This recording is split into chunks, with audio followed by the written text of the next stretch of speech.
रामपुर नामक एक गांव रहता है। उस गांव में सब कुछ खुशहाल चल रहा होता है। अचानक उस गांव में एक जादुई दीवार और एक गुफा प्रकट हो जाता है। गांव के धीरे धीरे करके एक एक लोग गायब होने लगते हैं। तभी सरपंच जी एक सभा लगाते हैं और श्याम बोलता है, सरपंच जी, आज फिर एक आदमी गांव से गायब हो गया। उस दीवार ने निगल लिया। सरपंच जी बोलते हैं, ये तो बहुत ही चिंताजनक बात है। हमें इसके लिए एक ठोस कदम उठाना पड़ेगा। तभी रामू बोलता है, सरपंच जी, हम कर भी क्या सकते हैं। उस दीवार के पास जो भी जाता है वह दीवार उसको निगल जाता है। उस दीवार का ना तो कोई तोड़ हमें मालूम है, ना ही तो कोई राज कि कहाँ से आया है और ये गायब कैसे होगा, ये खत्म कैसे होगा। तभी सरपंच जी बोलते हैं, देखो, कोई ना कोई तो हल निकालना ही होगा। कब तक हम लोग ऐसे ही हाथ पर हाथ धरे बैठे रहेंगे। आज से एक नियम बना लो। उस दीवार के पास गांव का कोई लोग नहीं जाएगा। अगर जो जाएगा उसे अपने जान की खुद ही रक्षा करनी होगी, नहीं तो उसका कोई जिम्मेदार नहीं होगा। तभी मुरारी बोलता है, सरपंच जी, मैं जाऊंगा उस दीवार के पास। हम ऐसे ही हार नहीं मान सकते। हमें मालूम करना होगा कि उस दीवार का राज क्या है, रहस्य क्या है। सरपंच जी, अगर हम खेती नहीं करेंगे तो खाएंगे क्या।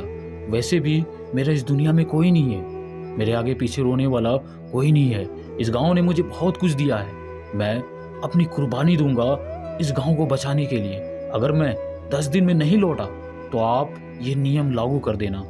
इतना बोलकर मुरारी वहां से निकल पड़ता है और सोचता है कि रास्ते में बाबा जी से मुलाकात कर ले। वह मुलाकात करने के लिए बाबा जी के पास पहुंचता है। बाबा अपने ध्यान में लगे हुए होते हैं। तभी मुरारी बाबा जी को प्रणाम करता है। प्रणाम बाबा जी। आओ मुरारी, जादुई दीवार के पास जा रहे हो? जी बाबा जी, लेकिन आपको कैसे मालूम कि मैं उस दीवार के पास जा रहा हूँ?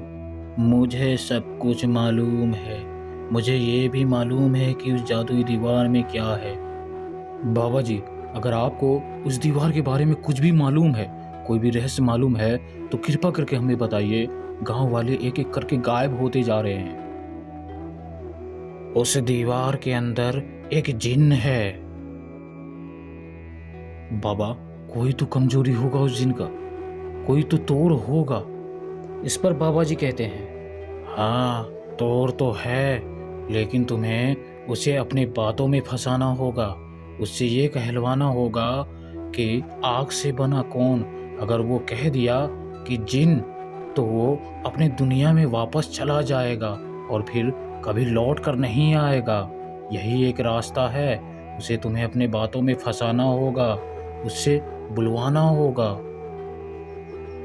मुरारी बाबा जी से ज्ञान लेकर उसको प्रणाम करके फिर वापस उस जादुई दीवार की ओर जाने लगता है।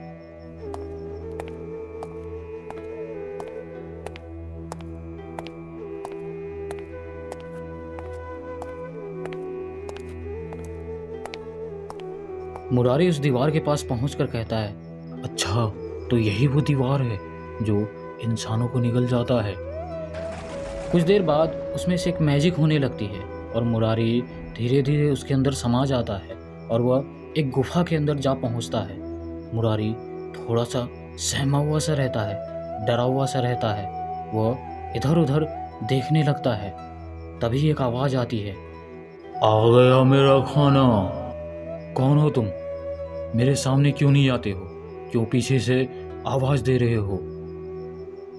तभी उसके सामने एक बिजली कड़कने लगती है और वहां से एक जिन प्रकट होता है। मैं एक जिन हूँ, जिन। मैं तुम्हें खाकर अपना भूख मिटाऊंगा।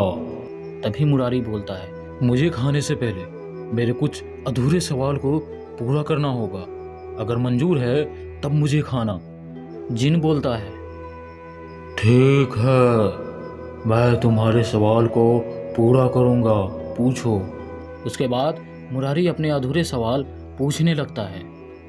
बागों में, मोर, कलियों में, खुशबू, हम दो, हमारे दो, हमसे बढ़कर, कौन,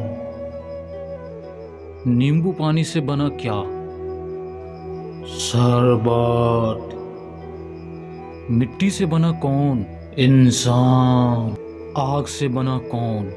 जिन। इतना बोलते ही जिन धीरे धीरे छोटा होने लगता है और छोटा होते होते गायब हो जाता है और वह अपनी दुनिया में वापस चला जाता है। मुरारी अपनी बुद्धि का इस्तेमाल करके गांव और गांव वालों को दोनों को बचा लिया।